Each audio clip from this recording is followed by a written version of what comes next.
It's kind of old news now, but I want to talk about something that happened in the chess world, which is Carlsen's defeat against Gukesh, and rather than the defeat itself, more so his reaction, because it kind of spoke to something that got me thinking about something related in Go. But if you are unaware of anything happening in the chess world, Magnus Carlsen, widely known as basically the greatest player on the planet, was defeated by an up-and-coming star named Gukesh, and Magnus Carlsen was so tilted by that as soon as he lost, he slammed his fist on the table, causing all of the pieces to bounce around. And it causes a commotion in the media and online, right?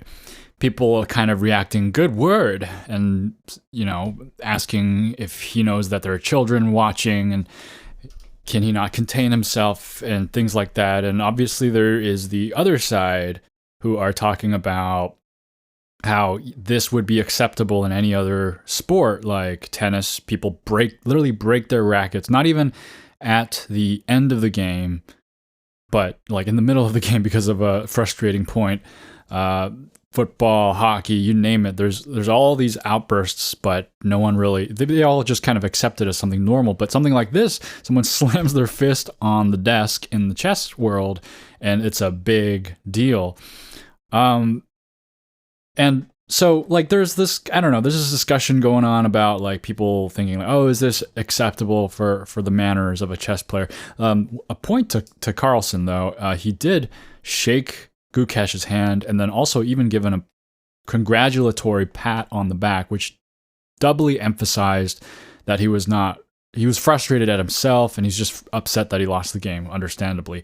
So it's not really a controversy, but I want to talk about it from a different angle and why this is such a frenzy. And I think it relates to Go, because Go is, let's say, not the most fun thing to watch unless you are quite adept at the game. A lot of people, even in the chess world, they don't necessarily follow all of the intricate tactics that are going on the board. They follow the culture, they know the personalities, and that's what they're following. I was watching some recaps of tennis, and what you notice is that, yeah, there are a lot of technical things going on the court that nobody who is a casual will understand, but you basically get what you see on the court. You see the ball bouncing within certain lines, and then it hits the net and it's a failed point, or it goes past a line and it's out and it's a failed point.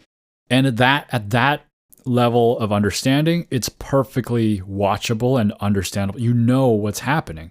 And then you see the numbers go up. They may not make sense, going 15, 30, 40, and then advantage or whatever. But 40 is greater than 30, and that's all that really matters. And you just kind of keep watching and learning that way. In Go, no such score. In all these other sports, there's always this score that's going up and down. And Devin Fraze actually talks about this in the All Things Go podcast. I recommend checking that out. It was such an interesting point. He is heading an initiative to try to make Go more watchable, to add some more informational overlay on the board so that people who don't understand the game as much will know more about what's going on other than just the AI eval bar. So what does this have to do with Carlsen slamming the table? The thing that this has to do with it is that although people may not understand what's happening on the chessboard, I certainly don't know what's going on. Like at that speed, as soon as it's like when I look at the board position, I like stare at all the pieces and how they move, and I'm like, okay, and I'm getting settled, and I'm like situating myself, and then they make a move, and then I'm like, oh, okay, and then I cannot follow it. So somebody who doesn't play chess, it would be 1,000 times more difficult to follow something like that. But something that they do follow, the emotions of the players themselves. And it got me thinking, when we watch a game like chess or Go that is extremely complex and difficult to watch from an audience perspective. We want to know what's happening, not necessarily all the details and technical details of what's happening, although some of us do want to know, some of us who are much stronger do want to know, but the average Joe will just not understand. And so what can they use to figure out what's happening in the game? You can argue the eval bar, right? The eval bar, the thing is with the eval bar, it's very static for a long portion of the game. I could understand if the eval bar goes up and down throughout the entire game. You kind of get this entertaining feel of, oh, they're going back and forth, they're firing shots at each other. But overall, you just see like one moment where there's a swing. In soccer or hockey, whatever, you got, like, you have these numbers, these two numbers, and they're fighting. You just see one number going up, and then the other number coming back. And that in itself is enough drama for the fans, I think. So what else can we do? And I'm wondering, like, when we watch these games, should it be more acceptable for players to, I mean, this is just a thought experiment. It sounds kind of silly and ridiculous, and maybe there's some kind of in-between or something more reasonable than what I'm about to propose. But imagine the two players playing, and while they're playing, they're visibly expressing every little nuance of the game, going like, darn it, no, I didn't think about that, and going like, I got you here, I got this right here, and actually being very verbal and expressive about it. Now, of course, like I said, that sounds very silly and not something I expect to catch on anytime soon. But by and large, when we watch games like these, they're just motionless, and they just sit there blinking. Blink, blink, blink, blink, change their posture, crack their neck, blink, blink, blink, blink. And when you watch professional Go on like Korean Go channel, the commentators do hone in on little things. When the players start, scratching their head, a little bit stressed out, they totally hone in on it, and then they talk about it. So these little things, I think, are somewhat important for the game. I don't have a solution for how to make Go more watchable just yet, but I think that is certainly an element, right? Carlsen slamming the table really shows the world what happened in that moment. And I think that's what makes it so entertaining and interesting to watch for a lot of people who can't follow the regular game. You're listening to Starpoint, the show about Go for Go fans away from the board. Now, I don't remember if it was last episode or 2 episodes ago, but I talked about losing a game on Fox because I was using the score estimator. And just to recap, I was checking the score estimator as a new strategy for learning throughout the game, and I was noticing that I was up ahead like 20 points, and I ended up at counting, realizing that I was actually behind by 20 points. I'm now realizing that I may have just misinterpreted the UI, because when, Fox is a Chinese server, so not every single thing is translated, and or maybe I can't blame that, because maybe in that UI there's no Chinese text. But what confused me was that there's like a white stone and a black stone on the left and right for the score estimator, and then the score appears on the right side, and I thought that was associating with whatever stone was there. But in fact, I think it always appears on the right side, and there's like a little label that says B or W to indicate which color is ahead. So I think I just misinterpreted the UI. And so I thought I was done with the whole score estimator during the game thing, but maybe I will try it again and see if it helps with my learning. But on that note, let's talk about Fox. So Fox as a server is very different from OGS. There are a lot of different things, little details that might make you feel a little bit out of place if you're trying to transition to Fox. And there's a lot of interesting stuff too. And so I just wanted to go over some of that stuff, whether you are currently a Fox player, and we can just talk about the interesting little quirks about Fox, or if you're considering a new server and you're not sure about Fox, let's get into what you should be prepared for we'll talk about how the ranking system works. We'll talk about how the counting works and all the little details like that. So let's start off with, I think, one of my favorite things about Fox. This is maybe not everyone's favorite thing, but for some reason, I really like the ranking system and the rank up system. Now, if you look at OGS, the ranking system is very much just a standard matchmaking system that you find in any video game, really. It's just kind of like when you win games, you gain rating points.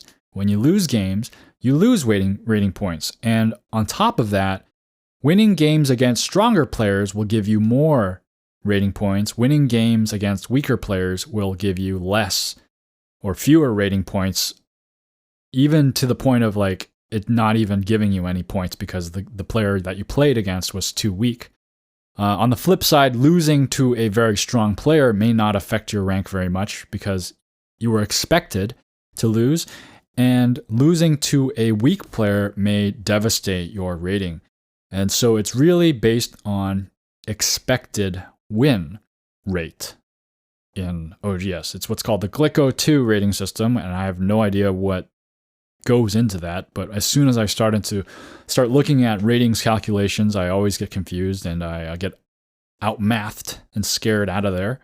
But if you look at the Fox way of doing things, now if you open the Fox interface, you can go to the list of players that are currently online, and then at the top you will see your own username. If you double click that, you will see your game record. And you'll see a bunch of X's and O's in the middle, kind of in a row. Or if you just created your account, you may not see anything there. But if you played a couple games, you'll see a couple X's and O's. And so in that little line, what that represents is your last however many games, the victories and defeats of those. And the X's are the defeats, and the O's, the green O's, are the victories. Just a little side note, in Asia, or I don't know which countries in Asia, but I know at least in Korea and China, and I'm pretty sure Japan, the circle is used as a check mark rather than a check mark that we see over here in the West. So if you look at like little like graded papers, you'll see like circles on all the questions that are correct rather than check marks. It's an interesting side note, which is why there's X's and O's. O's meaning victory. And so you'll see a little game record, and it's important that it's laid out this way rather than just a count, because this is a very important little visual cue to tell you whether you're going to rank up or rank down in your next games. So here's how it works, and it may be very confusing at first, but it's actually you understand it far better if you look under the hood. I guess like in OGS, if you win a game and you get a certain amount of points, you may wonder like how did that happen? And actually, OGS has a cool tool for that. They have a tool called the rating calculator, and you can put in two players and their ratings, and you can see like what would happen to each player's ratings depending on if one player won or the other player won. And so back to Fox, how this works is there is a ranked game rules button, and if you hover over it, you will see this table, which will kind of be confusing at first. But the table shows a list of ranks or rank ranges. It goes from like, let me see if I have it here.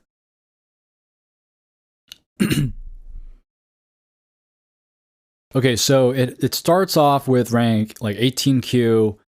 There's a row for 18Q, 17Q, 16Q, and then there's a row for 13 to 15Q, 10 to 12Q, 6 to 9Q, 3 to 5Q, 2Q to 2 Dan, 3 Dan to 4 Dan, 5 to 7 Dan, 8 Dan, and then 9 Dan, and then 10 Dan. And so each of these has a row, and so all you have to do is find the current rank that you're at, and let's say you're a 14Q. So you look at the 13 to 15Q row, and you see 5 columns. 1, the number of games, 2, 1 rank up, 2 rank up, 1 rank down, and 2 rank down.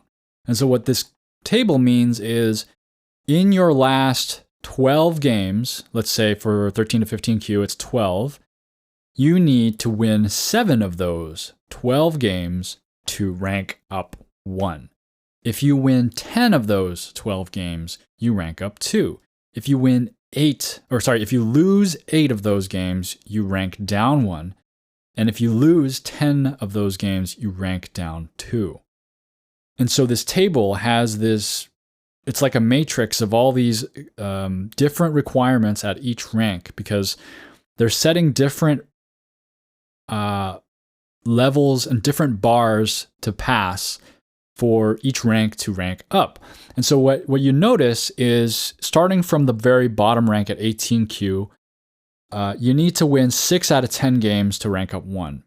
If you compare that, it'll be the same for 17 and 16, but if you keep going, if you go to the 13 to 15Q range, you'll need 7 out of 12 games. And so I think generally what I found was that all the way up until 2 Dan, you generally need to win about 60% of your games to rank up. The only difference being that in the higher ranks within this range, you need to win, or you need to play more qualifying games. So for example, in 18Q, you need to win 6 out of 10 games to rank up, whereas in 2Q to 2 Dan, you need to win 12 out of 19 games. So that's almost double the number of games you got to play to rank up. So it gives you more of a, less likely of a fluke, more of a sure 60%. And that one's actually 63%. You got to win 63%. And then after that, it gets even harder. It goes up to 70% of your games in 3 to 4 Dan. You need to win 14 out of 20. And then you need to win 15 out of 20 to rank up from 5 to 7 Dan, which is 75%. And then at the 9 Dan and up level, you got to win 90% of your games, 18 out of your last 20 games to rank up. And they have a similar progression for the double rank up. You need to win 80% of your games or higher. Starting from 18Q, you need to win 80% of your games, and then it gets a little higher as the ranks go up. And then you need to win 100% of your games at 5 to 7 Dan to double rank up. So it's, you have to be pretty strong at that point. And then same thing for ranking down. Actually, what's different about ranking down is that the rank down requirement, at least in the beginning, is tougher.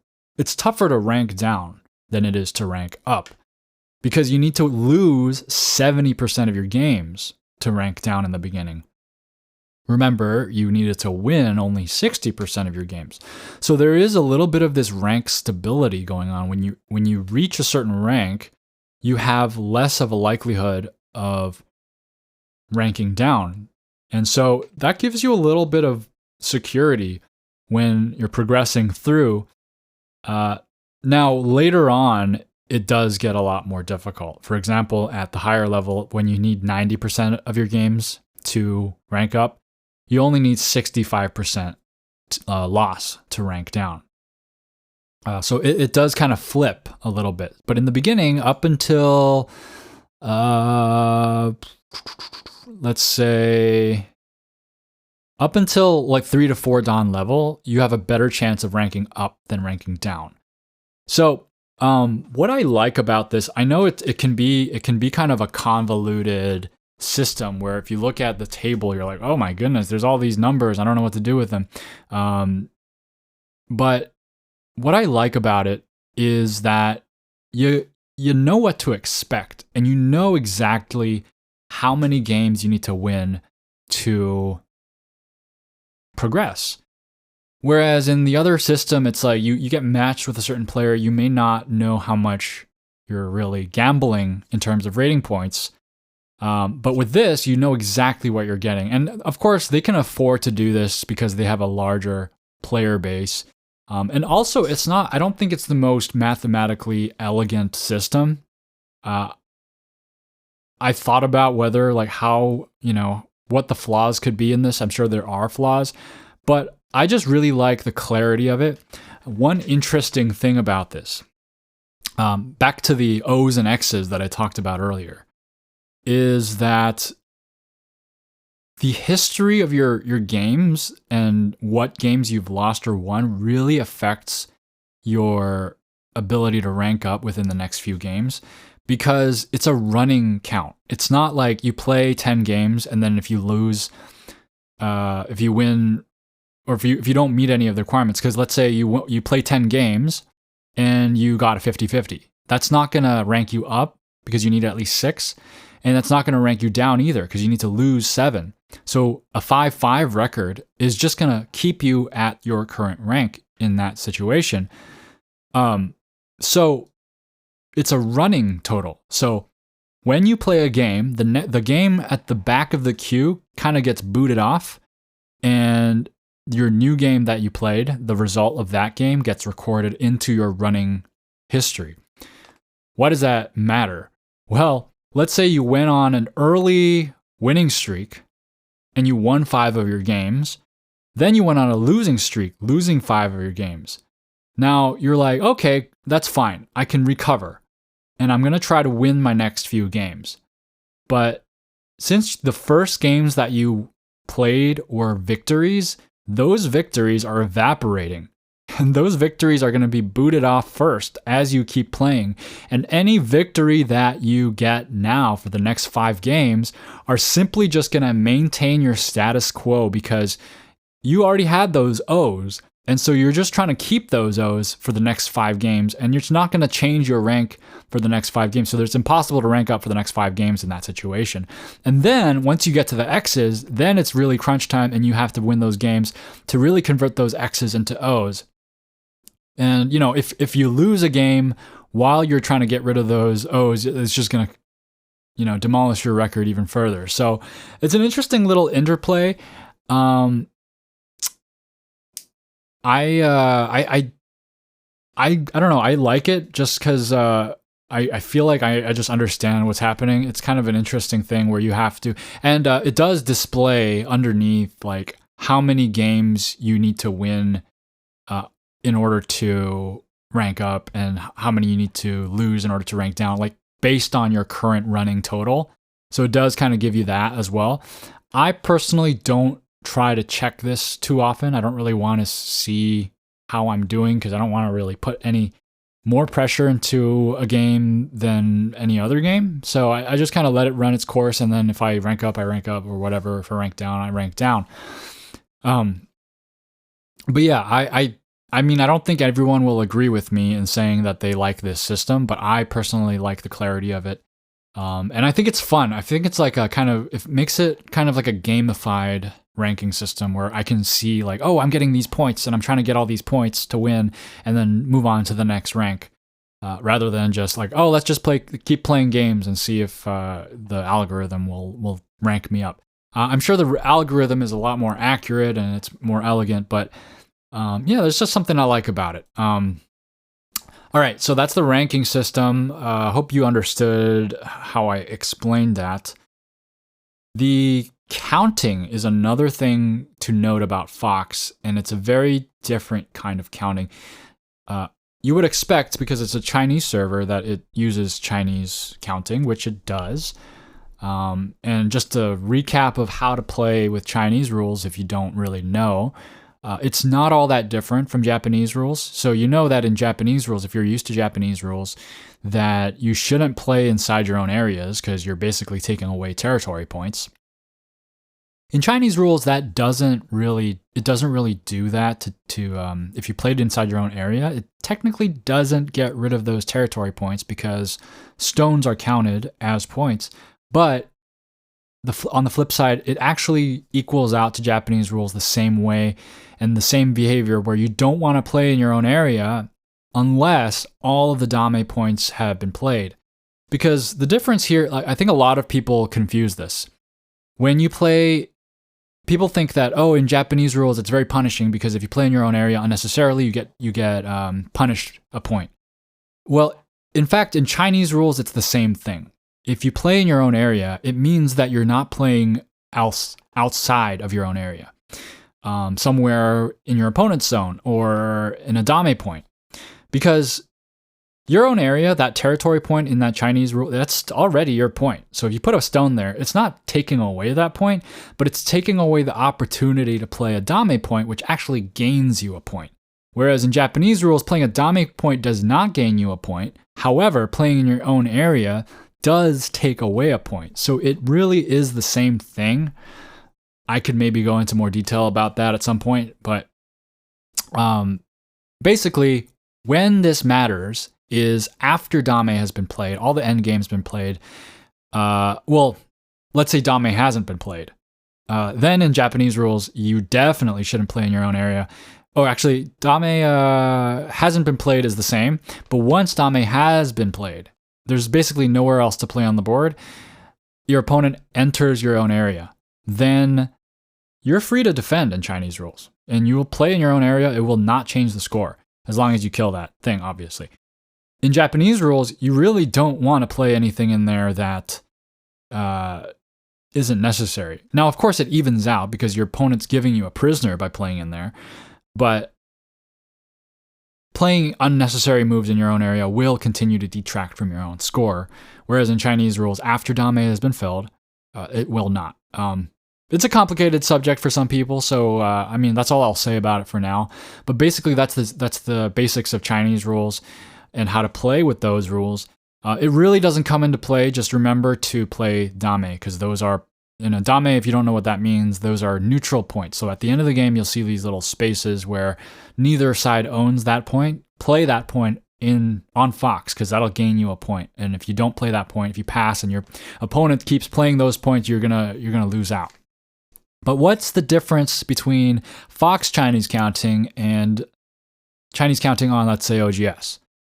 Well, you'll notice that Komi is a little funky. If you pay attention, you'll see that Komi is 3 3/4 points. That's weird. Chinese rules normally uses 7.5 Komi, and if you're quick with math, you'll know that 3 3/4 or 3.75 is half of 7.5. What's going on here? Fox uses a special kind of counting, which is the exact same as the regular Chinese counting, but it's like a shortcut method. And the method is to only count one color's points.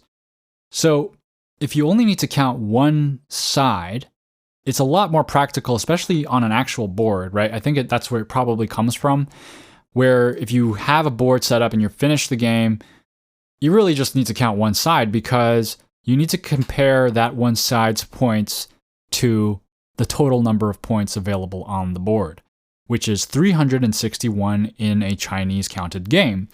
In a Japanese game, it's not necessarily 361 because dame points are just not counted. And so you don't know how many available points there are on the board at any given time. And plus, well, I guess the prisoners work out, but in Chinese rules, every point on the board will be a point for one side or another. And if the dame isn't filled, it's like, it's just kind of, you're supposed to fill it. And like each dame point will be a point for one person or another. So that's why you can just compare your total points to 180 and you only need to count one side. So when you count black side, for example, and you see that black has over 180 points, then you know that black won. If black has fewer than 180 points, then black lost. So that is very, very simple and easy to understand. However, Komi makes things a little more complicated. And the reason why it's 3.75 Komi is because you're only counting one side. So if you were to give white 7.5 Komi and you only counted black side, you can't really compare that to 180 because you're not taking into account the Komi that you gave white. But you can compare it to 180 minus 7.5. So you can technically say like, oh, black needs to get over 172.5 points in order to win the game. But 3.75 Komi just makes it so that whatever total that you get, for white, you just add 3.75. And for black, you subtract 3.75 and compare that number to 180. Note that you cannot get a 180-180 even game, not only because of Komi, but because there is a single point odd number on the board of 361. So that hopefully that makes sense for you guys. I'm trying to understand why it's 3.75. If you want to just simplify, I always forget this. I learned this and then I forget how this technically works and I can't explain it. I have to recap. But basically just think of it as you're only counting one side's points, so you only count half of the komi. Okay, so one thing to know about that, since it's showing you the score of like counting only one side, you may be tricked into thinking that you're not losing by much. You're going to be like, oh, I only lost by 10 points. Well, you actually lost by 20 points because every point that you didn't have, white had. So that makes the gap wider if you counted in a traditional way. So I always think that's an interesting little quirk of Fox, and it's very confusing for somebody coming from somewhere else expecting 6.5 or 7.5 komi, because Chinese rules uses 7.5, and then they see 3 3/4, and then you see that they lost by 3/4 points, and you're like, what is going on? Just know that if you want to convert your point difference, just double it. So if you lost by 3/4 points, you actually lost by 1.5 points. So that's rank and counting. Ending a game. So this is not super different from the other servers, but one thing I want to talk about is the convention of passing to end the game. Now, Americans, and I probably Europeans, are used to using passing as a way to signal that you don't want to play anymore, right? In AGA rules, actually, you have to pass. Your opponent passes, and then you have to pass again, or white has to pass last, and then that's when the game ends. And it makes sense from a technical perspective, like to end the game on pass, like a consecutive passing note. If you're mechanically trying to end a game just through the mechanics of the game, yes. If you guys keep passing, then that's when the game should end. But I think in Asia, what's more common is to just say the game is over, let's count. And that's, I think, more correct in a human perspective. Like, okay, you guys both know that the game is over, so just ask, let's count, let's start counting. And that's how games end with a lot of people. And so when you first end up in Fox, you may start hovering over the pass button, which is at the bottom of the board, and just clicking pass every time, and your opponent will keep playing dame points, and you'll be like, well, I don't know why they keep playing dame points. Chinese rules. But you pass, expecting your opponent to pass anytime so that you can end the game and count. When your opponent doesn't pass, and then all of a sudden you have this message that says that you can't pass anymore, and you panic, your time's ticking, and you don't know what to do. And, well, what you have to do is you have to click the button that says request counting. It's simple. It's just you click a button and it says request counting, and it will ask your opponent if they're ready to go to counting. And they will agree, and you will count, and then you will agree on the score, and the game will end. Or they will disagree, and they say, no, the game's not over yet. I want to keep playing. And they'll say, no. Keep in mind, you have the request counting on your own time. It will pause the timer until your opponent responds. A little bit of you can kind of use that to your own advantage, maybe. I've never done it. It seems kind of not in the spirit of the game, but also I don't know how practical it is. Another thing that is kind of like a loophole that I have used for the counting request is that after you request counting and your opponent agrees, the screen will show you in Chinese, so you'll have to learn how to interpret that. It'll say like B plus and then the number of points and tell you that's how many points that black is winning by, or W plus and then however many points. Once you request counting and then it goes to count and then you see that score, you can actually deny that, and that's there for a purpose, right? Sometimes there may not be a good count for some reason, but it can also be abused. You can request counting, see the score, and then refuse if it's not to your satisfaction and continue to play. I have done this. I've actually done this because I think I was playing a game and it was a long time ago, but I was playing a game and I was losing by 3/4 points or 2.25 points or whatever. And on the board, somehow I was able to play a dame point and gain that point back. And after I requested counting a second time, I ended up winning that game. So, not the best thing to do, but it's there. It's something that can happen. You may notice sometimes when you request counting, your opponent will keep refusing on counting. And maybe at this point you understand that playing dame points is important, but you've played all the dame. All the stones are being captured. Your opponent's just playing in nonsense areas. And you keep requesting counting, and your opponent's refusing counting, or they're denying the result. They're getting salty, and they don't like the game they're playing. What can you do? Well, on OGS, you typically call a moderator who comes in. And yes, on Fox, there is something called a GM who can also come in and make a judgment. But I've never used it. I actually don't even remember where the button is. The better button to use, in my opinion, is AI referee. This was awesome when I first discovered it because I was playing a game and my opponent had lost, but they were refusing to go to counting over and over again. And I was just like, I don't want to play more points forever until this person decides it's over. So I look at this little button and it says AI referee. And I was like, what is that?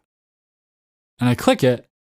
And it tells me something in Chinese, and it's like, do you want to do this? And I'm like, okay. And then it ruled the game in my favor, and I just won instantly. And I just got a good chuckle out of that because I was like, oh man, I just kind of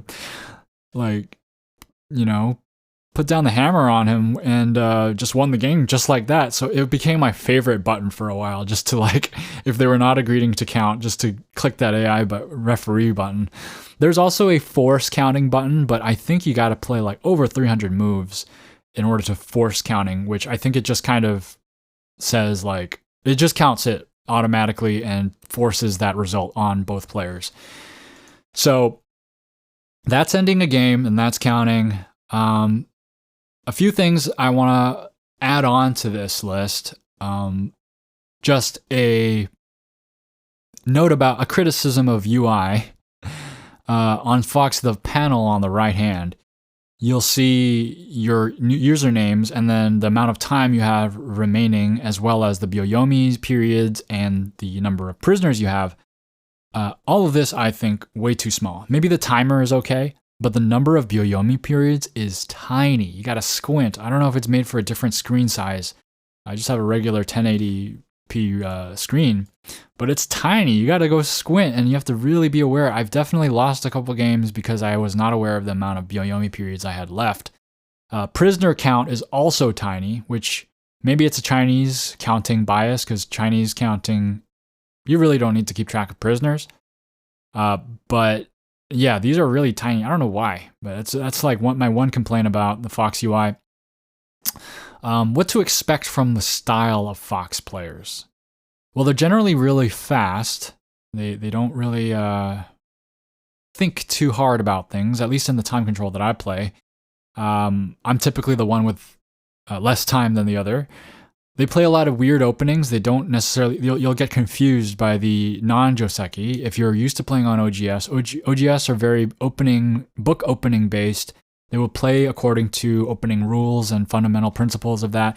Yeah, you'll go on Fox and people will just kind of play all these weird trick moves and attachments, and you'll be thrown off. It's a great way to challenge your true Joseki knowledge, because if you know the Joseki, you memorize it, and you keep playing against players who just play Joseki, you're not really learning from those openings, because you're just playing what you've memorized over and over again. And so when Fox players play, they'll kind of play things that you're just like, oh my goodness, that's not Joseki. That's certainly not Joseki. But you'll also be kind of confused, like, how do I punish this? And I've fallen into this trap. I've talked about this before, where I think I have to punish and over-punish my opponent for playing an off-Joseki move, and I end up in the worst position. So just be careful about that. There's also really weird styles and strategies that happen sometimes. I've played against players who just keep taking 2-space extensions on one side of the board, and you're just playing all these.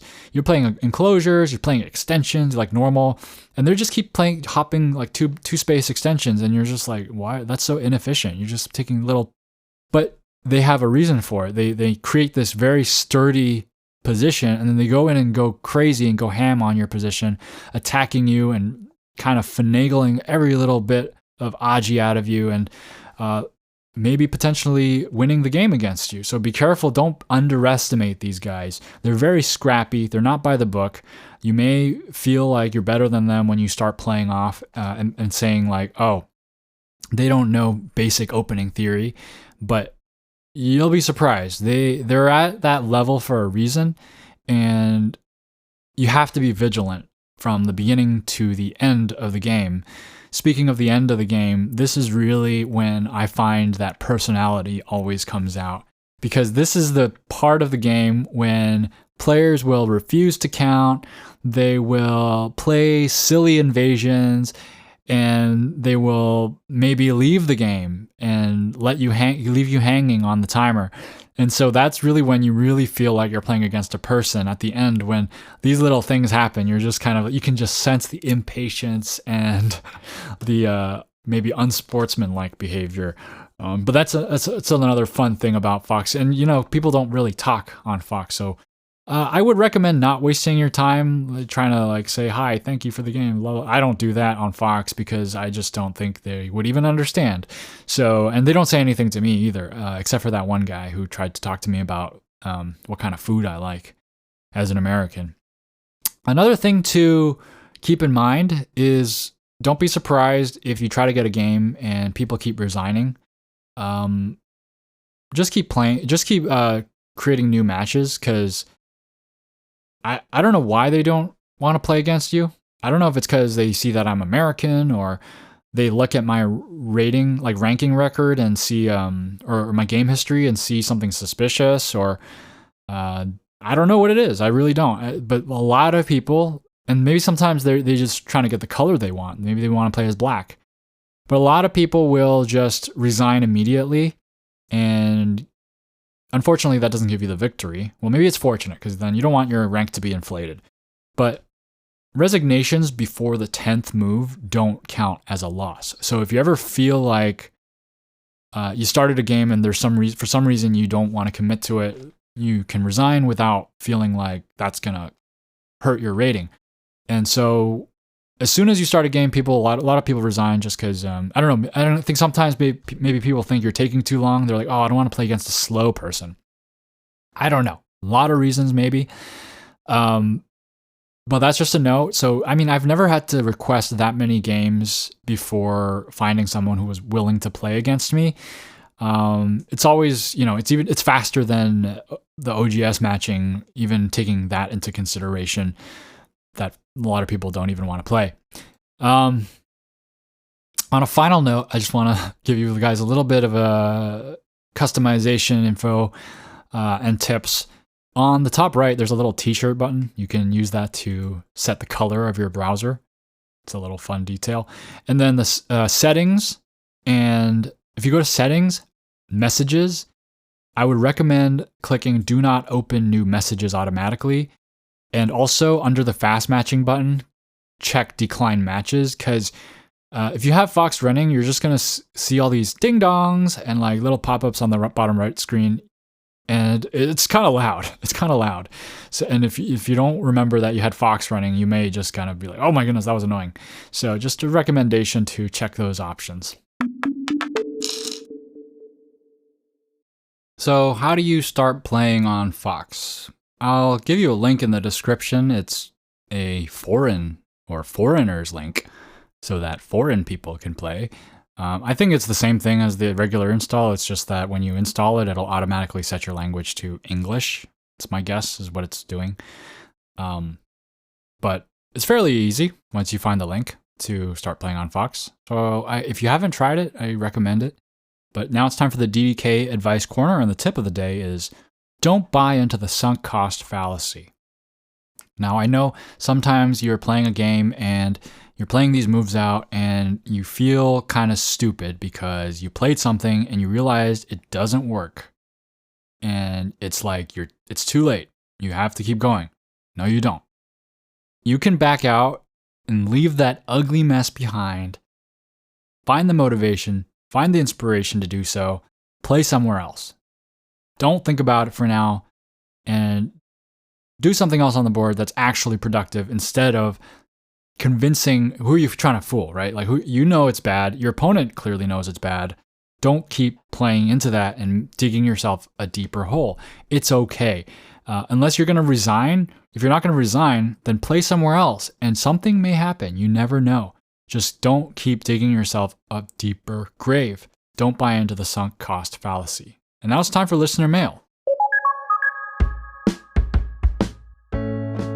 Oscar writes, "Hi, keep up the good work. I really enjoy the show.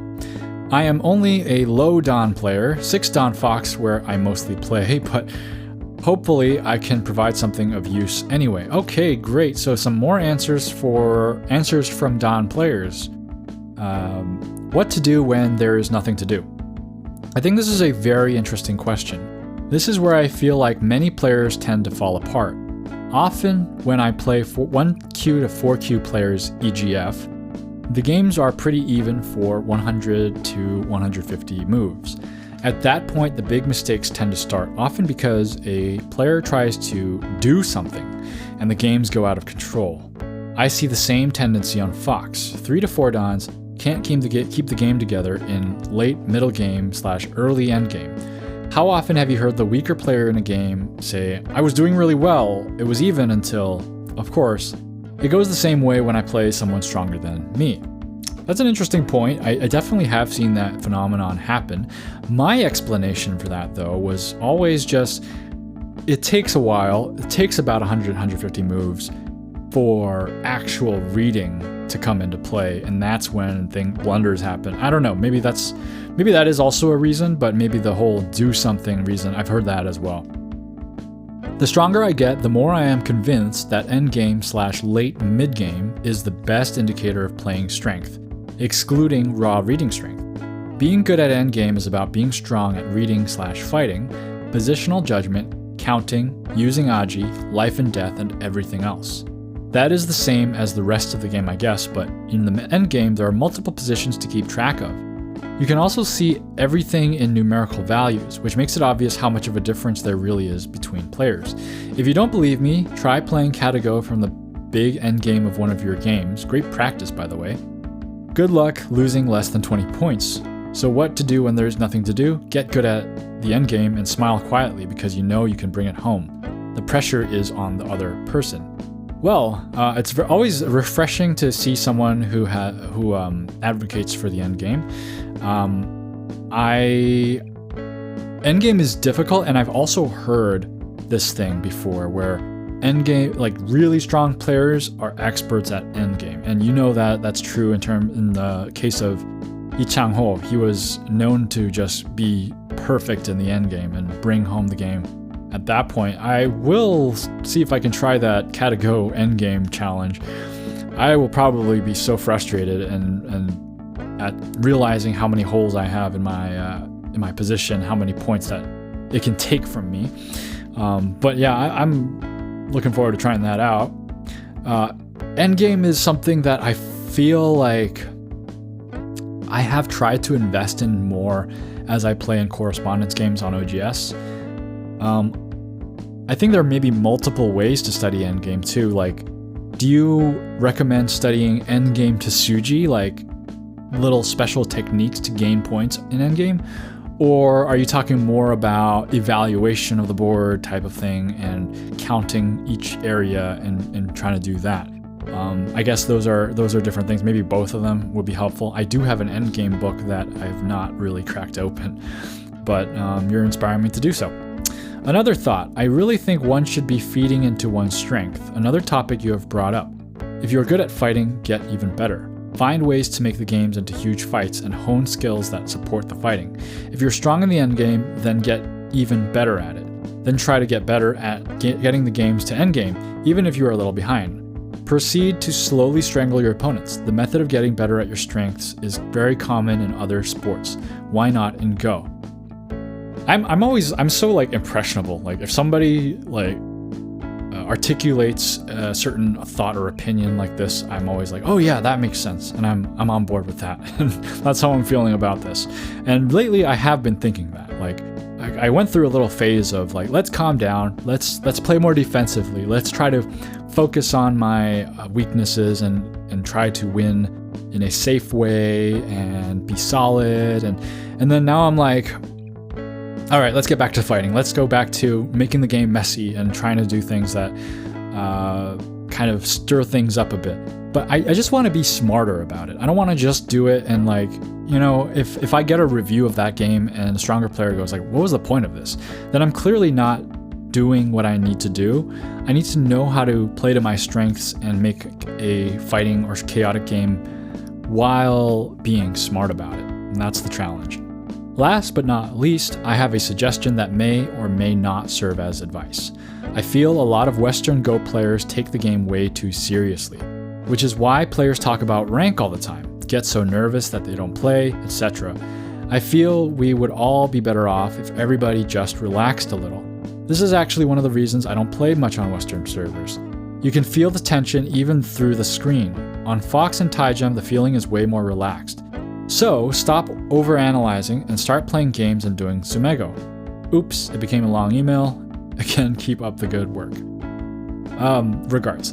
Well, thank you so much. I mean, I love long emails. It means that you guys have a lot to say and a lot of thinking that you want to share.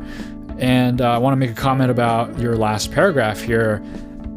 What's interesting about that is I've always said that Fox is a great play to go play a little more casually, and I never thought to consider that the players themselves are more relaxed while playing the game. I just kind of thought of it, oh, it's like maybe it's like a thing where the time control is different, and maybe it's because I'm playing people that I don't know how to speak to, that makes it more relaxed. But maybe you're onto something here, and I feel the more relaxed atmosphere of Fox, because on OGS I definitely do feel very, very pressured when I've tried to play a live game on OGS. It feels like a big deal, and I do feel the tension there.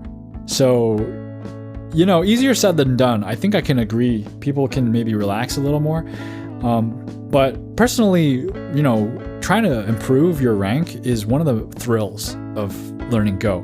Obviously people do take it too far and it prevents them from playing and enjoying the game, but when you rank up, when you've improved and you've seen a measurement in your improvement, it's you can't really describe that feeling. It's great. But yeah, I mean, agree. Like, I honestly think like one of the keys to ranking up is to not care as much about ranking up and just play. So thanks so much for all your insights, Oscar. And then Volker writes, hello, Jason. My name's not Jason. My name's Justin. Okay, it's okay.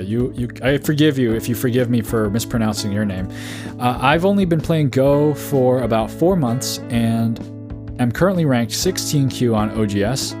I've listened to all of your podcast episodes and wanted to thank you for the fantastic work you're doing. The podcast has been incredibly helpful, even for someone like me who's still new to the game.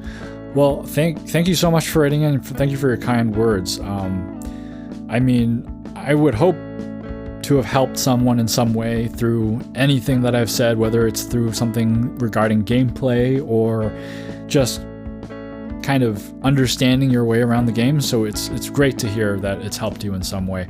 That said, I'd like to respectfully disagree with one point you made. You mentioned that working with AI isn't very useful for beginners. In my experience, AI has actually helped me a great deal.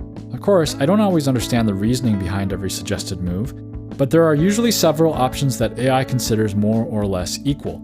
I focus on the ones that make intuitive sense to me and simply ignore the others. Okay. Oh wait, you have more on this. But before I read that, look, I've honestly, it's been a while since I was 16Q, and I think when I was 16Q, these AI tools weren't available, so I do not have first-hand experience on that. my intuition tells me that you really need to take it with a grain of salt, but let's see what else you have to say. What I find especially helpful is that AI Sensei lets you set your own skill level, and then the AI evaluates your moves accordingly. This means that only truly major mistakes are flagged as blunders, which helps me learn a lot without feeling overwhelmed. As a beginner who often has no idea where to play next, it's incredibly valuable to get meaningful suggestions that I can apply in similar situations during future games.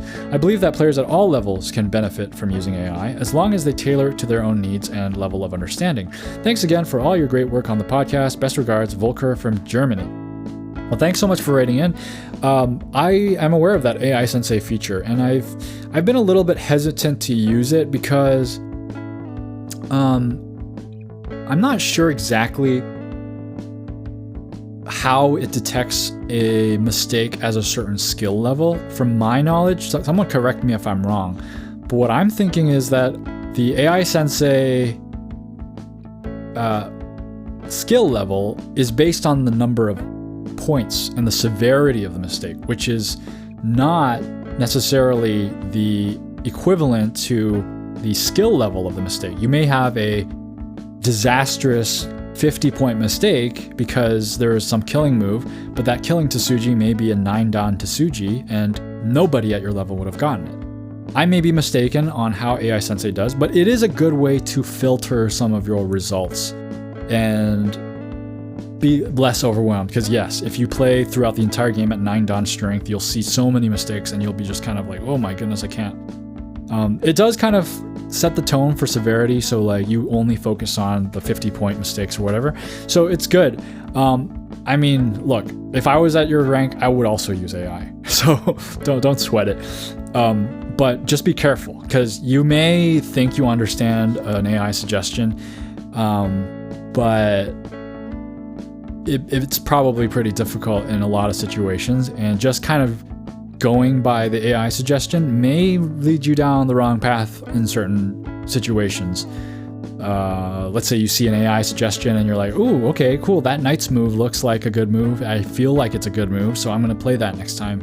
And then over the next few games, you try that move out and it's not necessarily the same situation, and you have no idea why the AI wanted you to do that. So it's just harder to work with AI at a lower skill level. I'm still trying to learn how to use it myself at my skill level, and trying to avoid as many ambiguous answers from AI. But it certainly is a useful tool, and it's better than not having AI. So to each their own, right? Everybody has a different way that they move through the ranks. So thanks for your interesting thoughts, Volker, and thanks for listening. And it's awesome that you listen to everything. That's always impressive to me. My boy writes, my favorite shots, this is talking about the match. My favorite shots were when they showed Changho reading. I loved seeing the stones appear and disappear from the board, best portrayal of reading I've ever seen, and I feel it's the most intuitive look at what gameplay actually looks like for lay people watching the movie. Might I suggest you watch the surrounding game? I think you can purchase it on Vimeo.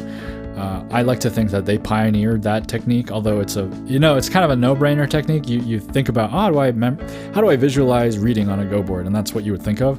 But yeah, it's been done before, but it's a good one, and I enjoyed it in the match as well. I think one thing in the match that I liked about that portrayal is they showed the consideration of single move reads. Instead of just all these branches, they showed like, what if I don't remember exactly the move. It was like, what if I do a one space jump here versus a knight's move here? And it's just kind of switching back and forth, and you can kind of see the brain of the player considering which move to use. And I liked that as well. Thanks for writing in, my boy. Ryokai writes, the notion that it takes a certain stubbornness to play Go at a high level, I think, is also reflective of how attitude can be a self-fulfilling prophecy. Believing you can be successful at something is often key to actualizing it to becoming true. And self-defeatist attitudes and submissiveness results in mediocrity or lack of determination. Yeah, I totally agree. What's difficult about this is that when you see somebody with that self-defeatist attitude, it's really difficult to snap them out of it. I don't know what gets people into that attitude. And I don't know what gets people out of it. I think that at a certain point, Go is each individual's own journey, and you have to fight your own demons to become stronger and realize what you're doing to yourself by talking negative thoughts to yourself about your ego, your strength, and your capabilities. And this is also a point made in the Black Box Thinking book that I talked about a few episodes back. There was one part of the book that explained that there were people who had high belief that their intelligence could change and that their skill levels can change with time and they can develop, they can grow. And then there was another group of people that thought, oh, people are just as smart as what they were born with. And the people who believed there was potential to grow were in fact the ones who actually did have potential to grow, and they were able to grow in their skills and improve over time, whereas the other people who just kind of thought people were set in their ways were actually set in their ways. So very much self-fulfilling prophecies going on. Yeah, definitely. I also think the kid attitude towards weaker players is strange. It'd be like a 7-foot-tall Victor Wembanyama dunking on a kindergartner. Okay, I'm not a basketball guy, so Victor Wembanyama, I don't know who that is, but I assume he's a pro basketball player. The skill disparity alone changes how he would treat those weaker than him. They aren't a threat, so there's no need to lash out to demonstrate aggression, really.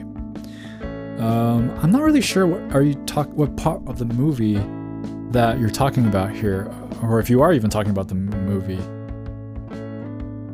I'm trying to think. Okay, I'll come back to it if I ever recognize that. Your story at the exhaustion of playing Go and losing in a tournament is funny because I learned the same lesson at a chess tournament when I was maybe 10. I was playing a younger kid, like 6, and we got to an endgame that would have been a slog, but probably I could have won, but I was lazy and just offered him a draw and ended up placing 3rd instead of potentially winning because of it. That 3rd place trophy has sat on top of my bookshelf for the rest of my adolescence as a physical reminder of that lesson. Ha ha. Well, thanks for sharing. Yeah, I know there are certain Go experiences that we get that are just painful. They're just painful. Like my first tournament and how I lost by... oh my goodness. I don't want to think about it. But yeah, I also have a 3rd place trophy, but this one is it's something I'm proud of because it's my first trophy that I got. So it's something I worked hard for, and it's funny how perspective can change there.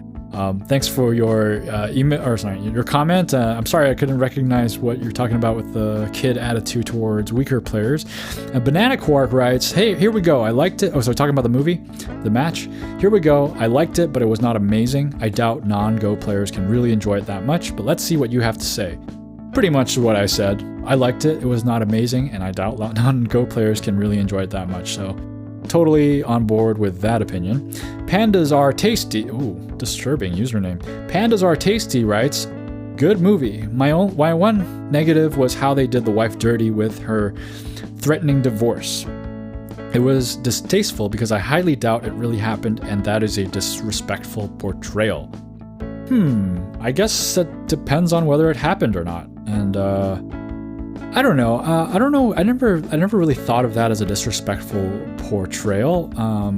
Maybe they didn't spend enough time to show the toll it was taking on her.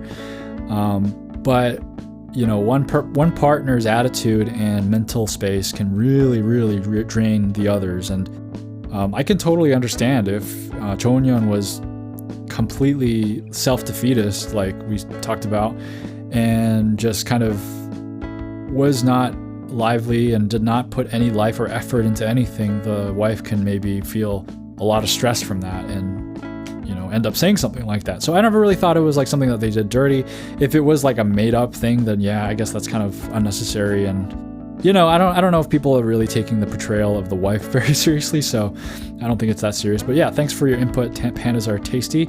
And the question of the week this week: do you play on Fox? What do you like or dislike about Fox? If you've never played on Fox, does my description of it today motivate you to try it out? If you want to share your thoughts on that, Or if you have any other Go comment or story to share, leave a comment wherever you found this episode, or email me directly at starpointpaduk@gmail.com. That's starpointbaduk@gmail.com. If you're a YouTube listener, I would greatly appreciate a like and a subscribe. If you're a podcast listener, reviews and ratings also help. A very special thank you, as always, to James B., Tristan, and Jeff H. for supporting Starpoint. I very much appreciate it. If you want to support the show in any capacity, you can go to ko-fi.com/starpointpaduk. That's ko-fi.com/starpointpaduk. Or check out the Starpoint store at store.starpointpaduk.com. Some of you are getting some of the license plate frames. That's pretty awesome. And I want to ask you guys a question. And the question is, it's a joke. It's a weird segue. Why did the Go player run around the whole room, tap everyone on the head, and then sit back down before he played his move? He was playing Duck Duck Go, which is I realize the game is not called Duck Duck Go. It's called Duck Duck Goose, but the Go is the search engine. And well, anyway, thanks for listening. Keep playing Go.